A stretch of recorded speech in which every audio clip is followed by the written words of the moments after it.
हमारी पृथ्वी पर बहुत सी ऐसी जगह हैं जो कि अपने अंदर ना जाने कितने ही रहस्य छुपा करके बैठी हैं और जिनके बारे में शायद ही कोई जानता हो। तो आज मैं आपको बताने जा रहा हूँ एक ऐसे ही शहर के बारे में। तो हेलो दोस्तों, मैं हूँ आदित्य और आज मैं आपको बताने जा रहा हूँ एक ऐसे शहर के बारे में जहाँ पर सोने व चांदी की बनी सदियों पुरानी इमारतें हैं। जी हाँ, मैं बात कर रहा हूँ द लॉस्ट सिटी ऑफ जी की। यह सिटी अमेज़न जंगल में एक झरने के पास है जिसका ठिकाना आज तक बहुत कम लोग लगा पाए हैं। वैसे तो इसकी खोज में न जाने कितने ही खोजकर्ताओं का पूरा जीवन बीत गया, पर सबसे ज़्यादा अगर किसी को सफलता मिली तो वो थे मिस्टर पर्सी फॉसेट, जिनके मुताबिक यहाँ की इमारतें सोने व चांदी की बनी हुई थीं। दरअसल मिस्टर पर्सी फॉसेट का पूरा नाम पर्सी हैरिसन फॉसेट था और ये ब्रिटिश सेना में काम किया करते थे और जिसके साथ साथ ये बेहतर जियोग्राफर और एक उम्दा आर्कियोलॉजिस्ट भी थे और इसी के साथ साथ इनको एडवेंचर्स का भी बहुत शौक था, जिसके कारण ये न जाने कितने ही जंगलों की सीमा माप चुके थे। और इसी दौरान इनको अमेज़न जंगल की सीमा मापने का ब्रिटिश सरकार द्वारा महत्वपूर्ण काम दिया जाता है, जो कि इन्होंने बहुत अच्छे तरीके से निभाया और वहाँ पर 18 महीने से भी ज़्यादा का समय गुजारा।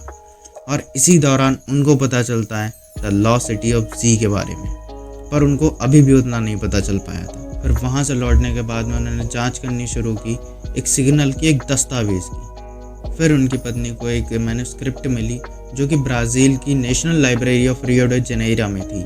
यह मैन्युस्क्रिप्ट पोर्चुगीज एक्सप्लोरर द्वारा लिखी गई मैन्युस्क्रिप्ट 5.2 थी। एक्सप्लोरर ने लिखा था कि उन्होंने अमेज़न रेन फॉरेस्ट में एक ऐसी जादुई सोने की सिटी देखी जो कि सदियों पुरानी लग रही थी और उनके मुताबिक वह सिटी एक झरने के पास में है और वहाँ कुछ ऐसी गलियाँ भी हैं जिनकी सुंदरता मन मोह लेने वाली थी।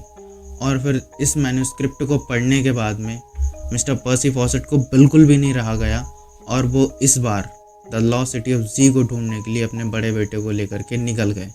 पर अमेज़न के जंगल के माहौल में बसना इतना भी आसान नहीं था और इसी के चलते उनका राशन भी ख़त्म हो गया, जिसके कारण उनको मजबूरन वहाँ से लौटना पड़ा। पर मिस्टर फॉसेट इतनी ही आसानी से हार मानकर बैठने वालों में से नहीं थे। फिर उन्होंने दोबारा एक बार फिर सन 1925 में उस जादुई शहर को ढूंढने के लिए अपना कदम बढ़ाया और इस बार वो सिर्फ 2 जानवर, कुछ डिवाइस और अपने बेटे जैक को ही लेकर के गए थे, क्योंकि वो ये बात बहुत अच्छे तरीके से जानते थे कि उस जंगल में न जाने कितनी ही खून की प्यासी जनजातियाँ वास करती हैं, तो वो किसी भी दूसरे इंसान की जान जोखिम में नहीं डालना चाहते थे। पर शायद उनको इस बात का बिल्कुल भी अंदाज़ा नहीं था कि इस बार शायद वो वहाँ से कभी वापस नहीं आएंगे।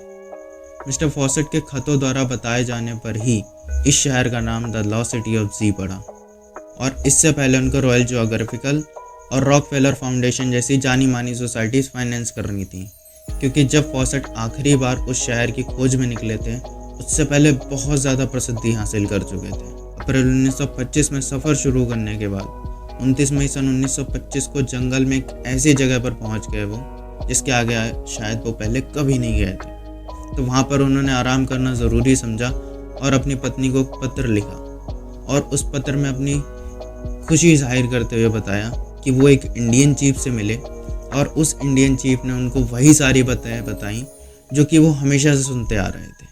और उनका ये भी कहना था कि वहाँ पर बहुत से बुरे लोग भी हैं, पर तुम चिंता बिल्कुल मत करना, मैं इस बार ज़रूर सफल होकर आऊँगा। फिर मिस्टर फॉसेट दोबारा से अपने लक्ष्य की ओर चल पड़े, पर इस बार शायद वो बिल्कुल ही इस बात से अनजान थे कि उनका बढ़ता हुआ हर एक कदम उनके मौत की तरफ जा रहा था। फिर जब वो और आगे जाते गए तो फिर कठिनाइयाँ बहुत बढ़ती गईं।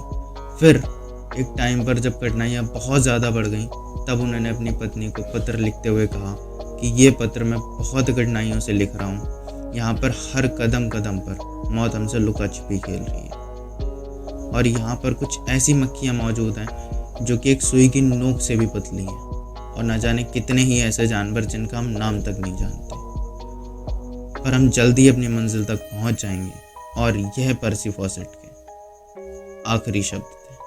इसके बाद उनका कभी कुछ पता नहीं चला और ना ही तो कभी कोई पत्र आया। उनको ढूंढने के लिए ब्रिटिश सरकार ने बहुत सी टीमें भेजी, जिसमें से कुछ टीमें तो वापस नहीं आई और कुछ का कहना था कि वहाँ की जनजातियों ने उन्हें मार दिया और कुछ का कहना था कि वहाँ के जंगली जानवर उन्हें खा गए।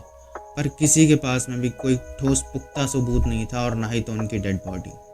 तो आज तक इस बात का पता नहीं चल पाया है कि मिस्टर फॉसेट के साथ में हुआ क्या।